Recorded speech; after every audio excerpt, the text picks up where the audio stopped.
అందరికీ నమస్కారం. శ్రీమద్ భగవద్గీతలోని 18 అధ్యాయాలలో గల మొదటి 3 అధ్యాయముల గురించి ఇప్పటి వరకు మన ఛానల్లో పోస్ట్ చేసిన వీడియోల ద్వారా మనం తెలుసుకున్నాం కదా. ఇవాల్టి ఈ వీడియోలో 4వ అధ్యాయంలోని శ్లోకాల తాత్పర్యమును విందాం. వినే ముందు కొత్తగా ఎవరైనా మన ఛానల్ను చూస్తున్నట్లయితే ముందుగా ఈ వీడియోని లైక్ చేసి మన ఛానల్ను సబ్స్క్రైబ్ చేసుకోండి.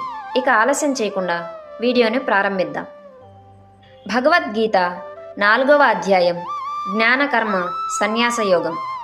పరమేశ్వరుడైన శ్రీకృష్ణ భగవానుడు ఇలా అన్నారు: నేను ఈ యొక్క సనాతనమైన యోగశాస్త్రమును సూర్య భగవానుడైన వివత్స్వానుడికి చెప్పాను.